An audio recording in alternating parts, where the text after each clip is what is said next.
स्वामी, देखिए ना पिताश्री नेत्र नहीं खोल रही है। देखिए ना माँ, पिताश्री को कहिए नेत्र खोले। स्वामी, स्वामी, स्वामी, स्वामी! नहीं, ये सत्य नहीं हो सकता। स्वामी!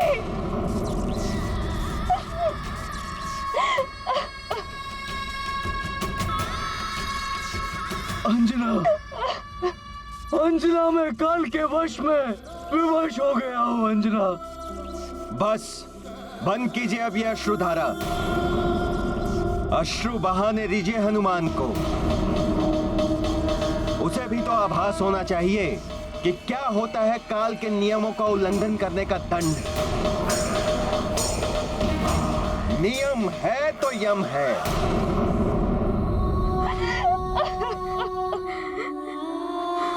जन्म होने पर प्राणी विलाप करता है और परिजन प्रसन्न होते हैं।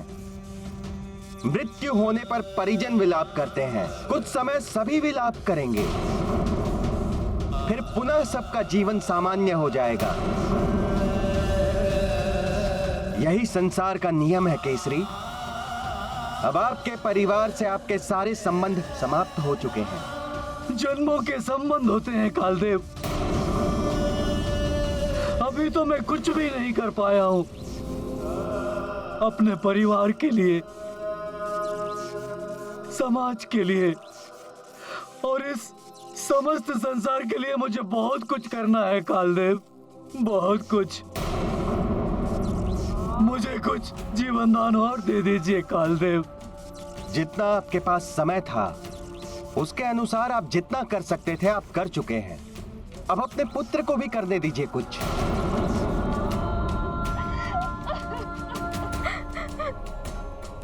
वो अभी छोटा बालक है कालदेव,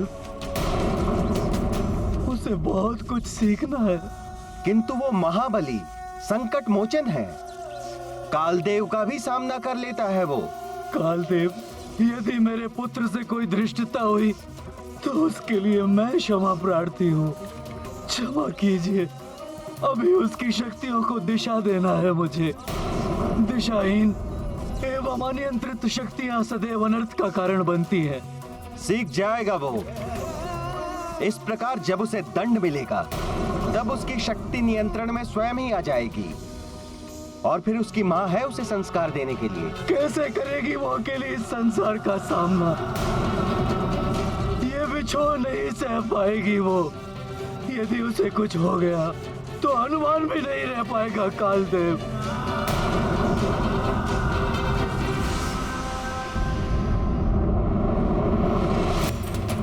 ये क्या हो रहा है देवेश्वर?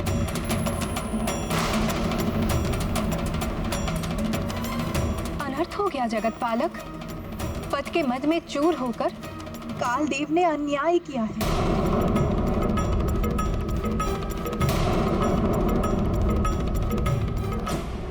क्या हुआ?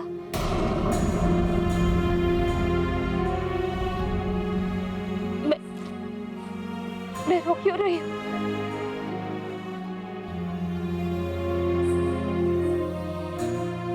स्वामी अभी उठेंगे। कुछ नहीं हुआ मेरे स्वामी को। हनुमान, मेरे लाल, मत रो पुत्र, कुछ नहीं होगा। तुम सब विलाप मत करो।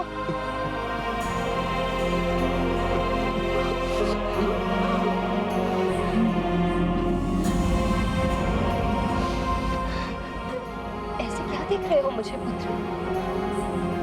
तुम्हारे पिताश्री तुमसे बहुत प्रेम करते हैं। तुम उठाओ अपने पिताश्री को। मेरी मृत्यु ना हनुमान सहन कर पाएगा ना अंजना।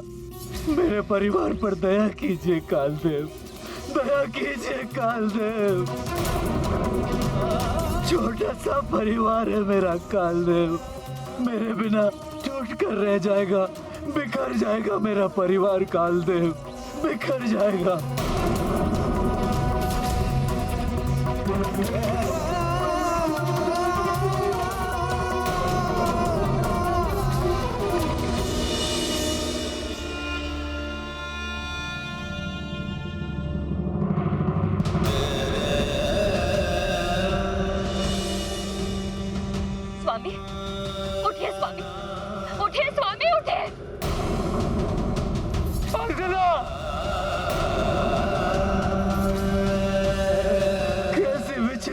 हो गई है मेरी अंजना, मेरे बिना नहीं जी पाएगी वो।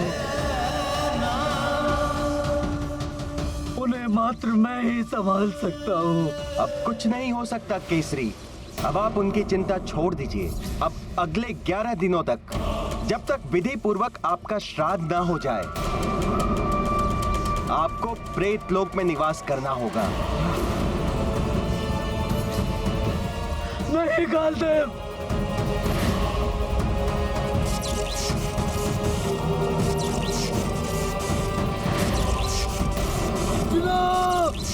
हनुमान!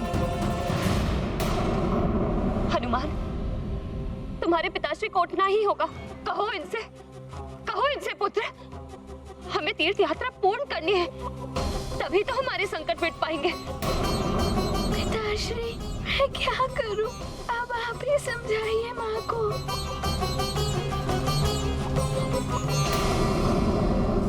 अंजना, हनुमान!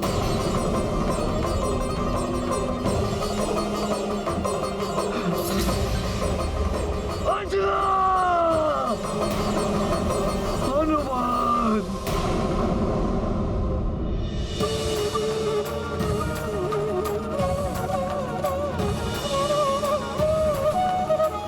आपके पाँव में इतने सारे छाले पड़ गए। जिसका तुम्हारे जैसा पुत्र हो, उसे कुछ नहीं हो सकता पुत्र हनुमान। पिताश्री, पिताश्री, नेत्र खोलिए, देखिए माँ की क्या दशा हो रही है। स्वामी! पिताहीन व्याकुल हनुमान, व्यथित बचा नहीं पाए प्राण। शोकित विलपै मातु अंजना, कर नहीं पाई स्वामी रक्षणा। परम दुखी सब सोचे मन में, राजा मरण दूरिक वन में। शोक शोक अति शोक प्रसारा, बाल मारुति पाए न पारा। ये गाथा महाबली हनुमत की, रुचिकर लीला राम भगत की। जय जय जय रघुनंदन राम, जय जय जय महाबली हनुमान।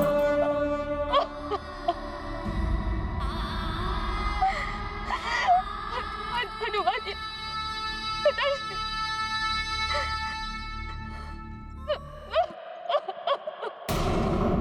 नेत्र खोलिए ना पिताश्री।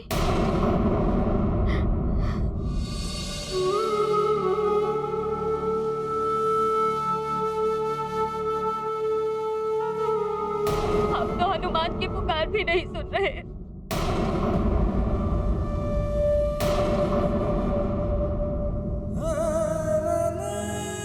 केसरी जी,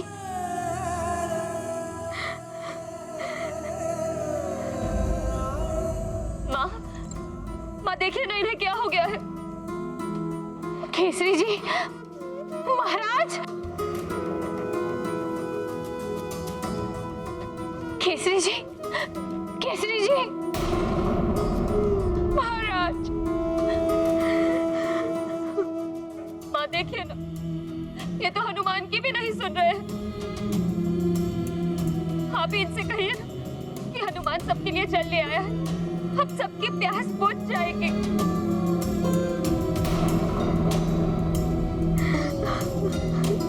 अंजना, ये सब मेरे कारण हुआ है। कुछ नहीं हुआ है। अभी उठेंगे स्वामी, तीर्थ यात्रा पूर्ण करनी है, अधूरी छोड़कर ये नहीं जा सकते।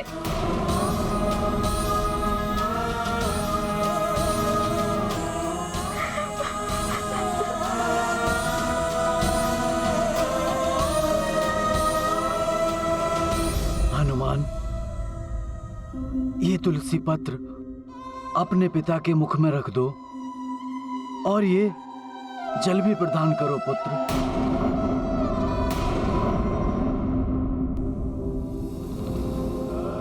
इस तुलसी पत्र से इन्हें मोक्ष की प्राप्ति होगी और मृत आत्मा को भगवान विष्णु के वैकुंठ लोक की प्राप्ति का अधिकार मिल जाएगा।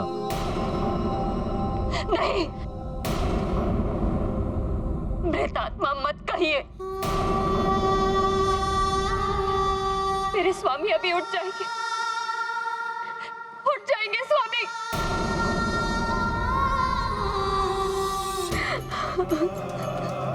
मैं ही दोषी हूँ,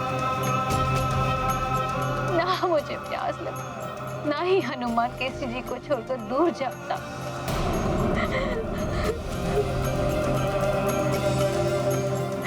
कौन जानता था ऐसा होगा माँ।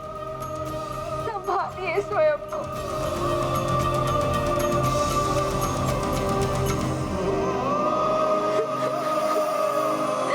बड़ी अभागिन हूँ मैं, मेरे ही कारण मेरी पुत्री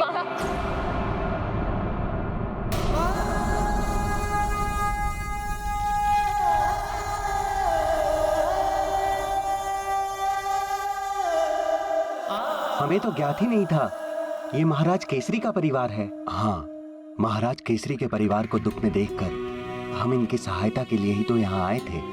दुखों का जैसे पर्वत ही टूट गया है महाराज केसरी के परिवार पर।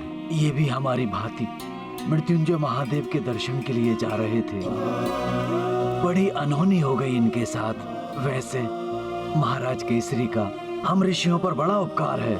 इन्होंने शंभ सदन राक्षस को मार करके उसके त्रास से हम ऋषियों को मुक्त किया था। हाँ, ऐसे दुख के क्षण में यहाँ रहकर हमें महाराज केसरी के परिवार की सहायता करनी चाहिए।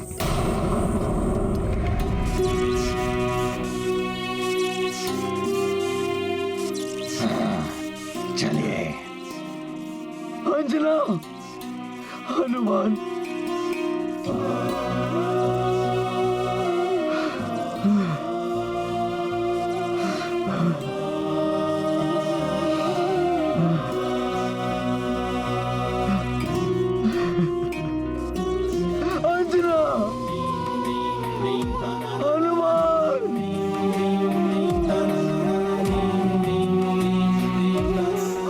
जैसे अबोध बालक से कैसे कोई इतना बड़ा अपराध हो सकता है जो उसके परिवार को इतना भीषण दंड दिया गया।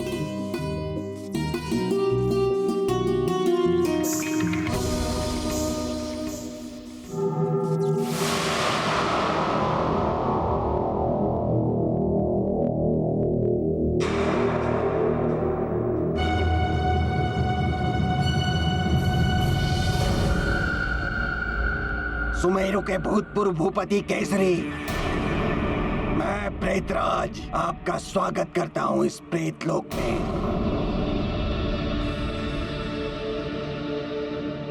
केसरी जी, अब ये मोह माया छोड़ दीजिए, उस संसार से संबंध तोड़ दीजिए, अन्यथा आपको भयंकर कष्ट भुगतना होगा।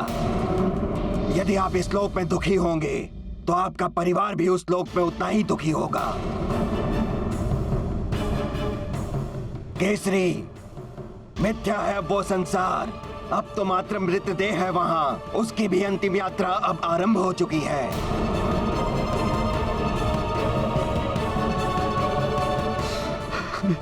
गुरुजी, अंतिम संस्कार की सभी व्यवस्था हो चुकी है, समस्त सामग्री भी आ चुकी है, आसपास के राज्यों से भी लोग आ रहे हैं महाराज केसरी को अंतिम विदाई देने के लिए। हाँ, मैं महाराज केसरी के परिवार वालों को सूचित करता हूँ कि वो अंतिम संस्कार की विधि को संपन्न करें। जी गुरुजी।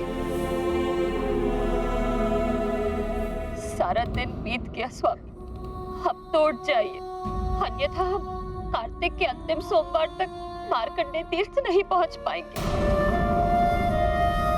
ध्यान रखना पुत्र, कार्तिक मास के अंतिम सोमवार को तुम्हें वहां पहुंचना होगा।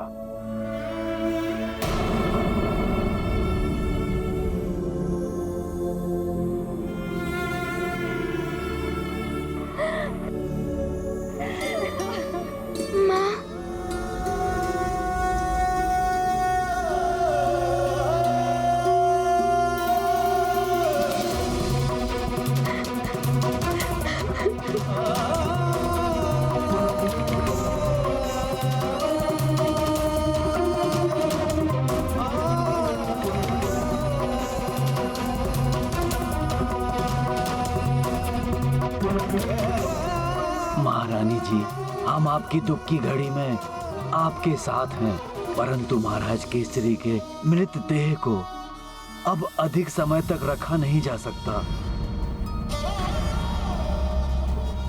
हमने सारी व्यवस्था कर ली है, इनका अंतिम संस्कार हो जाना चाहिए।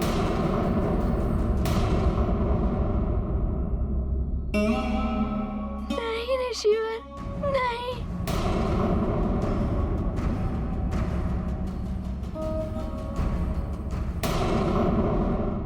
माँ, ना मैं पिताश्री को तीर्थ यात्रा पर जाने के लिए कहता और ना ही ये सब होता।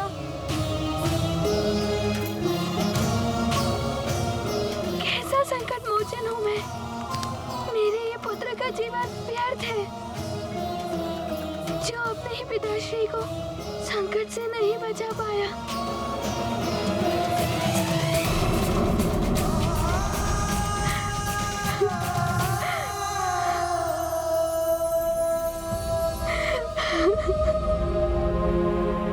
ऐसा मत कहो पुत्र।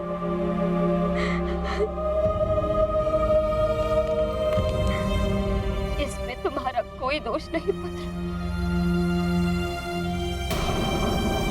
ये मुरली की धुन, न जाने इस मरुथल में मुरली बजाने वाला कौन आ गया। उस पर्वत की ओर सुनाई दे रही है मुझे मुरली की धुन। किसी ने मुरली बजाई। वो कोई रहस्यमय मुरली की धुन। उसी को सुनकर तुम्हारे पिताश्री दौड़े दौड़े चले गए। मुरली की धुन रहस्यमय सी। मेरे स्वामी अभी लौट कर आएंगे। जिसने भी उन्हें हमसे दूर किया है वो अधिक समय तक उन्हें अपने पास नहीं रोक पाएगा।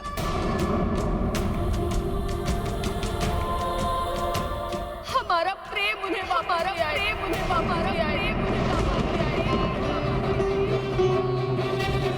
ये तो पूर्णतया अन्याय किया है कालदेव ने। हनुमान या केसरी जी को ही नहीं, अंजना के लिए भी दंड हो गया है ये तो। अपने नियम में कालदेव कठोर हैं, किंतु वे आपके विधान में हस्तक्षेप कर रहे हैं। आपकी दी हुई श्वासें कैसे छीन सकते हैं वे केसरी जी से। महारानी जी, जो सत्य है उसे हम सबको स्वीकार करना ही पड़ेगा। अब अधिक देर तक हम इनके मृत शरीर को नहीं रख सकते।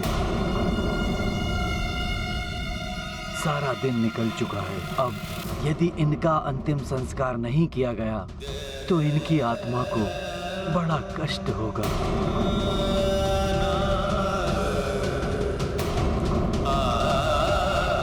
हनुमान पुत्र, हमने अंतिम संस्कार की सारी व्यवस्था कर ली है।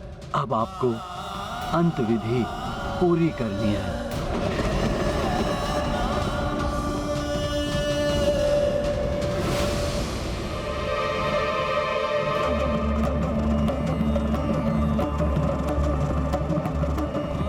केसरी, अश्रु बहाने से आपका दुख बढ़ेगा।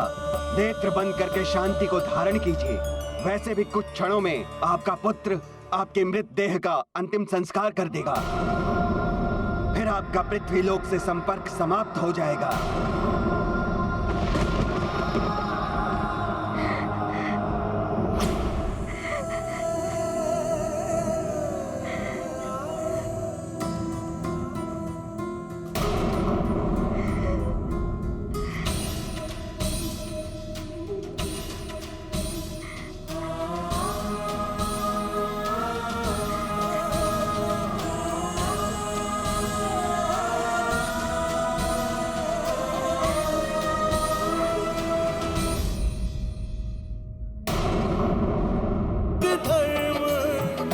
आंसू से भर आई अंजलि, यही तात अर्पित श्रद्धांजलि। ये गाथा महाबली हनुमत की, रुचिकर लीला राम भगत की। जय जय जय रघुनंदन राम, जय जय जय महाबली हनुमान।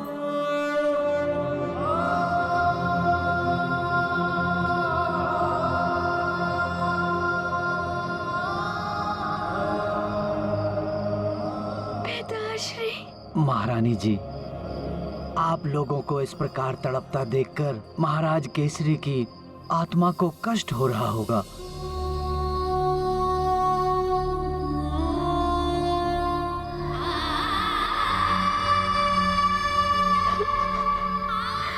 पुत्र हनुमान, ये पिंड अपने हाथ में लीजिए।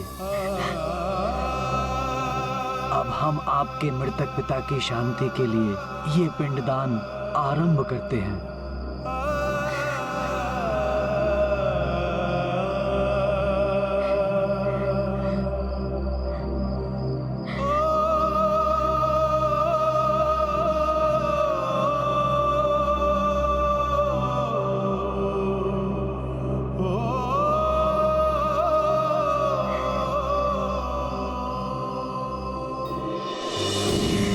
रुक जाइए, रुक जाइए, रुक जाइए।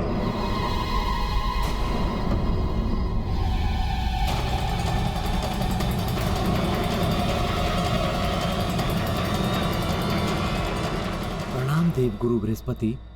ऋषिवर, ये पिंड विधि त्रुटिपूर्ण है।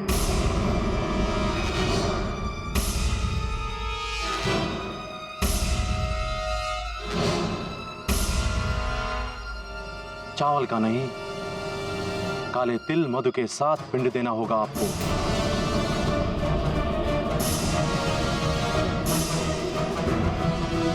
क्योंकि केसरी जी की अकाल मृत्यु हुई है। अकाल मृत्यु?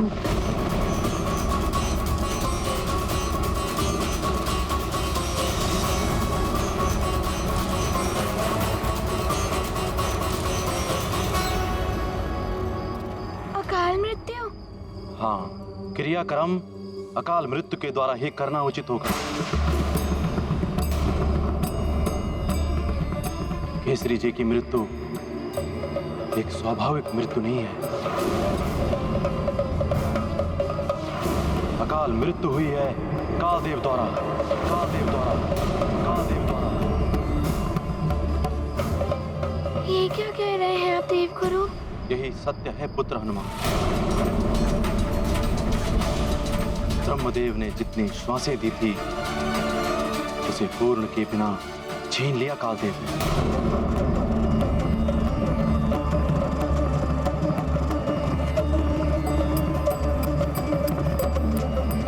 ये तो अन्याय हुआ है स्वामी के साथ। आप तो देव गुरु हैं।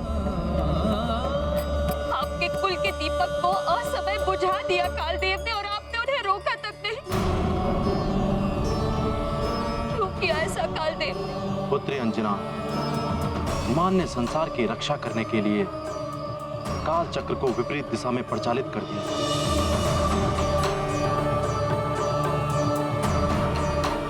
इसे ही अपने कार्य में हस्तक्षेप मानकर कालदेव ने हनुमान को दंड देने के लिए केसरी को अकाल मृत्यु प्रदान कर दी।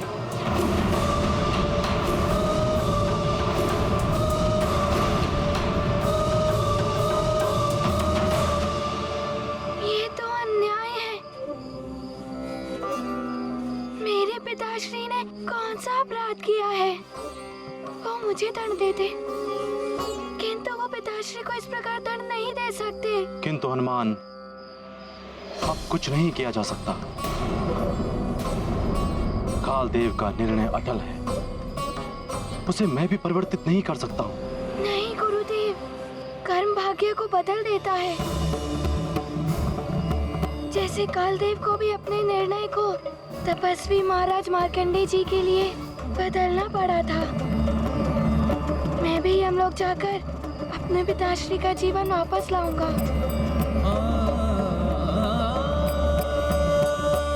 नहीं हनुमान, तुम कहीं नहीं जाओगे। यदि कालदेव अधिक क्रोधित हो गए तो न जाने क्या अनर्थ कर बैठेंगे।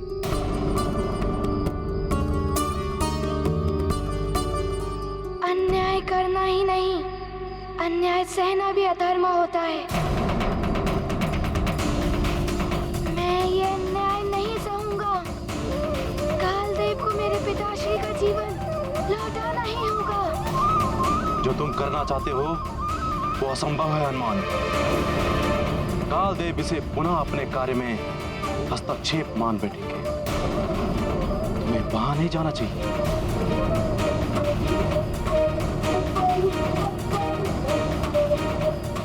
हनुमान कालदेव के पास जाएगा।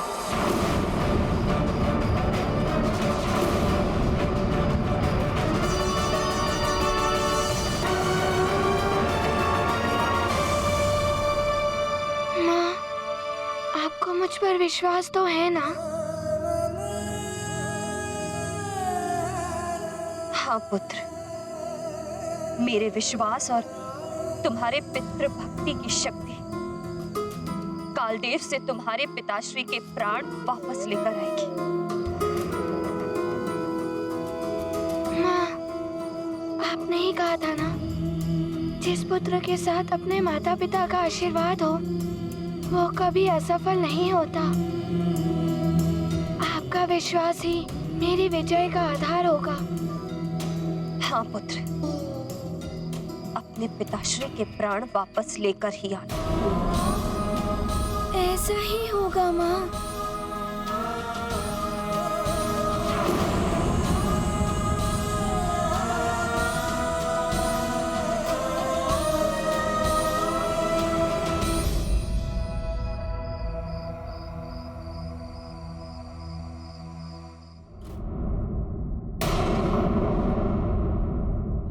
निराशा पतन का द्वार है और आशा उत्थान का सोपान।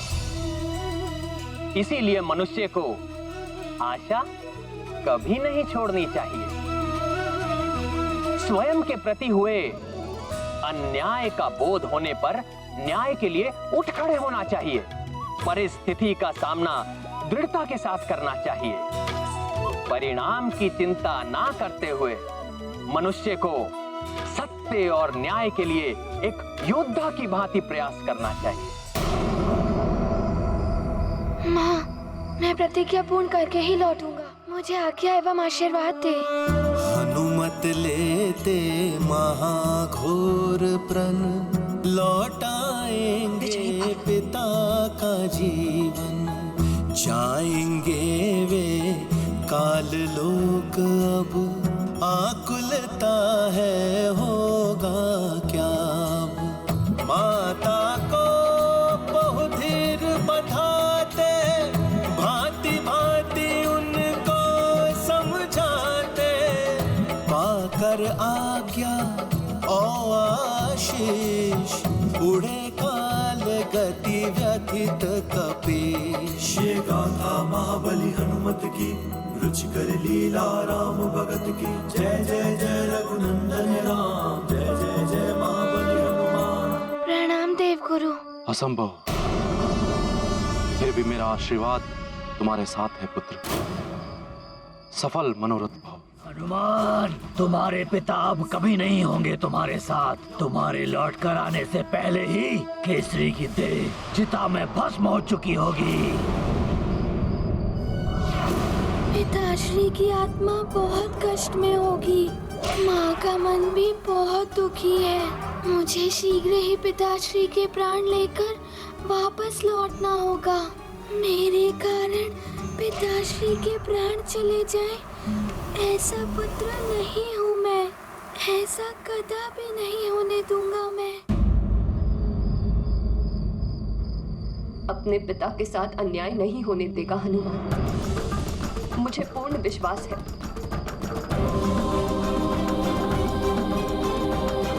मेरे स्वामी की देह का अंतिम संस्कार नहीं होगा। हनुमान इनके प्राण वापस लेकर ही आएगा। जब तक हनुमान मेरे स्वामी के प्राण लेकर नहीं लौटता, मैं ऐसे ही इनके पास बैठी रहूंगी। अंजना, इस प्रकार पुत्र केसरी की देह को अधिक समय तक सुरक्षित नहीं रखा जा सकता। मैं इनकी देह की सुरक्षा की व्यवस्था कराता हूँ। तुम शांत मन से हनुमान के लौटने की प्रतीक्षा करो। सैनिकों, जब तक हनुमान लौटकर वापस नहीं आता, तब तक पुत्र केसरी की देह पर जड़ी बूटी का लेप लगाकर एक तेल से भरी द्रोणी में सुरक्षित रखने की व्यवस्था करो। सुरक्षित नहीं रख पाओगे तुम। वाशकली के राज्य में वाशकली के शत्रु इस केसरी को।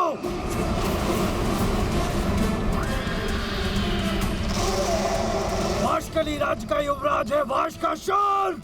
ये कदापि नहीं होने देगा, कदापि नहीं।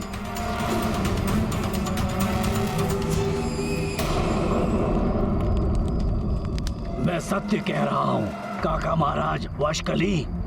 केसरी की मृतदेह को स्वयं अपने नेत्रों से देख कर आ रहा हूँ मैं। उस दुष्ट केसरी के पुत्र हनुमान ने हमें भी पराजित किया और हम असहाय देखते रह गए।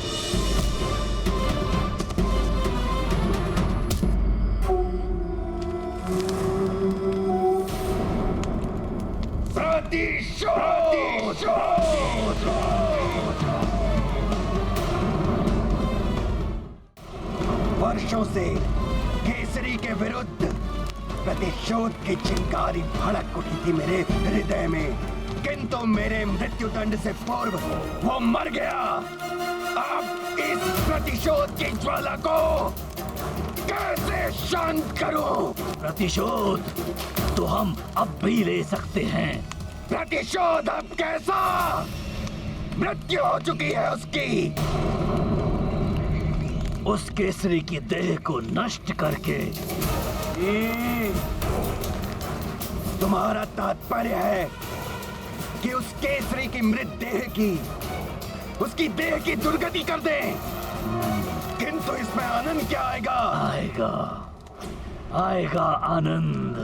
काका महाराज वाशकली, उसका पुत्र, वो चमत्कारी बालक हनुमान अपने पिता की आत्मा को लाने काल लोक गया है। यदि वो सफल हो गया तो उसके आने के पूर्व ही हम उस केसरी की देह को भस्म कर देंगे।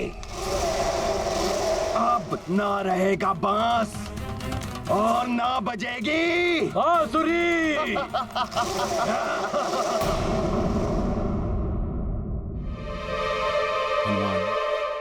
हे भोले बाबा, मेरा मनोरथ सफल करने में मेरी सहायता कीजिएगा प्रभु। वो देखो हनुमान। महाराज कालदेव ने हनुमान के प्रवेश पे निषेध लगाया है। इन द्वारपालों के हाव भाव से तो प्रतीत होता है कि ये मुझे भीतर नहीं जाने देंगे। मुझे इनसे युद्ध किए बिना ही भीतर जाना होगा। मेरी तीव्र गति मुझे प्रवेश दिलाएगी काल लोक में।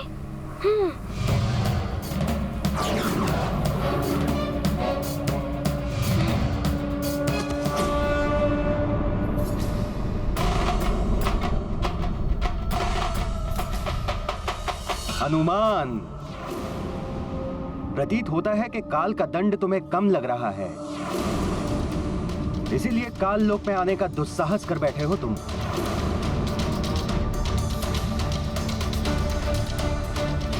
तुम्हारा मौन तुम्हारे क्रोध को दर्शा रहा है हनुमान, किंतु तुम्हारे क्रोध का काल के समक्ष कोई अर्थ नहीं है। बोलो हनुमान, क्यों आए हो यहां?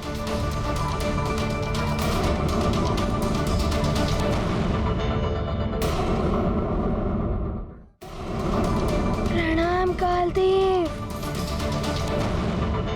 मैं यहाँ पिताश्री के प्राण वापस लेने आया हूँ। बालक हो, मृत्यु का अर्थ नहीं जानते हो तुम। तुम्हें क्या लगता है ये संभव है? दंड अपराधी को ही दिया जाता है और अपराधी मैं हूँ। मेरे पिताश्री ने तो कोई अपराध नहीं किया था, फिर पिताश्री को कैसे दंड दे सकते हैं आप?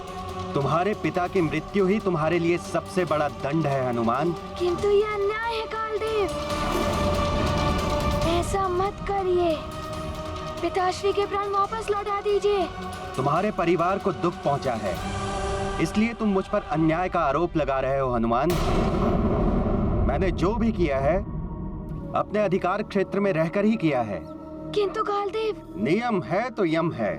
जितने कठोर नियम, दंड भी उतना ही भीषण।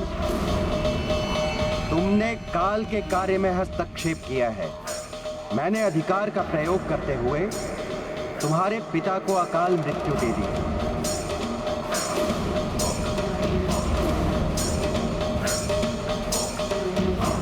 कालदेव, ये आपका कैसा अधिकार है? किसी के अपराध का दंड किसी और को दें? कालदेव, मैं प्रस्तुत हूँ, मुझे दंड दीजिए। किंतु मेरे कारण मेरे पिताश्री को दंड देना ये न्याय है? हनुमान, मेरे न्याय और मेरे अधिकार पर प्रश्न उठाने का प्रयास मत करो। तुमसे नहीं सीखना है मुझे न्याय और अन्याय का पाठ। मेरा अधिकार क्या है इसका ज्ञान है मुझे। और एक बात भली भांति जान लो तुम हनुमान, यदि मैं चाहूं भी तब भी तुम्हारी प्रार्थना स्वीकार नहीं कर सकता हूं। ऐसा क्यों कह रहे हैं आप? आप प्राण हर सकते हैं तो लौटा भी सकते हैं। ये भ्रम है तुम्हारा हनुमान। मैं प्राण हरने का कार्य करता हूं, किंतु मैं किसी के प्राण नहीं लौटा सकता। यही नियम है। नियम है तो यम है। कालदेव, मैंने माँ को वचन दिया है कि मैं पिताश्री के प्राण लेकर ही पृथ्वी लोक जाऊंगा। अबोध हो तुम, पुनः भूल कर बैठे। ऐसे असंभव प्रण लेने से पहले तुम्हें सोचना चाहिए।